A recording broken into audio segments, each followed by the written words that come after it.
Hi everybody, I'm back from my 3 week stay in Indiana, so I'm back to work on the layout. Still don't have a throttle.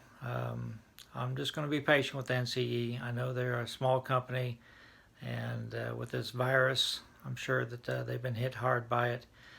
So I have things to do on the layout, but I am looking forward to being able to run trains again, so hopefully I'll get my throttle back pretty soon from them.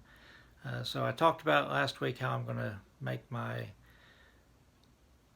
interchange track into an abandoned track. So let me show you how I did it. First thing I did to turn this into an abandoned track is I just took some fine cinders and I just pretty much poured it over the top of the ties. Usually the abandoned tracks I see, there's very few peaks of white ballast. They've just it's really dark. I've already glued it down. I use rubbing alcohol and Woodland Scenic Cement, I think it's what it's called, with an eyedropper. When it's dry, I will probably run my finger along and uncover, most of the ties and everything. But again, in my experience, if the track's been abandoned for a while, there's not much white ballast on it anymore. So after that, I'm going to paint it with rust, the entire track, not just the sides, but also the top, to make it look rusty. So I'll show you what that looks like. I'm in the process of painting the rails. Sometimes it takes 2 coats. I really like this Mission Models paint. This is the dark rust because I want a track that hasn't been used in quite some time. But sometimes with this water-based paint, you have to go over again. So I don't want any shiny spots at all. I can sort of still see, like right there, a little bit of shiny. I don't want anything like that. I want it to be completely dark rust, like a train hasn't been on that for a long time. Another thing I did is I filled in the flanges. Just naturally over time, if a train doesn't pass over tracks, the flanges fill in, they start getting weeds and everything. Now the rails won't really get rusty here because the cars driving over them will keep the rust off, but the flanges will fill in with dirt and gravel and just all kinds of junk. So I'm going to continue painting the rails, and I'll probably have to go let it dry, come back with the second coat to make sure there's nothing shiny, and then I'll continue on with the weathering the rest of the track. I've painted the rail. May have to touch up a couple little places later, but it doesn't look too bad. And I've sprinkled 3 different colors of ground foam lightly over it again. It's not like a lawn. It's not supposed to be perfect.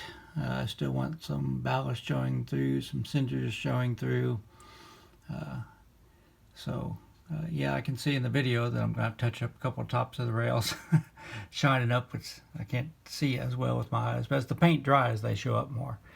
So I'll have to go a little bit more over that. And just for all honesty, I broke one of my wires when I was doing this. You have to be careful around them, but easy to repair. I mean, you just stretch it back out, put a dab of super glue on the post right here, and re-glue it. I'm sure there's a limit to how many times I can do it. It will only stretch so far. So you do have to be careful when you're doing stuff like this. But I still really like the way the wires look, and I'm glad I did it. So after this, I'm going to let this dry. I touch up the paint, and then I'm going to put some static grass over the area next to the building, because I figure that's the area that would be the least maintained probably. Out here next to the main line, they run weed sprayers down the main line tracks, so it really wouldn't get super bad with tall weeds next to the main line. They wouldn't let that happen. So this is probably just about done. I'm not going to add any static grass in this section. You can see I must have bumped this building here. It's a little bit out of place, so I'll slide it back. Had a gap there. So I'll come back when I'm adding the static grass. Before I talk about the static grass, let me talk about other areas where rails should be rusty. Even at the end of this spur, this is the Wherever spur, probably the busiest spur on my layout, but at the end, the wheels can only roll so far if the coupler hits that bumping post. So everywhere the wheels can't roll should just be solid rust. So I've painted that rust all the way to the end. So, and it's the same way on Union Spring. You know, coupler hits the bumping post. After that, those wheels aren't going to be shiny anymore. As a matter of fact, they're probably not going to be shiny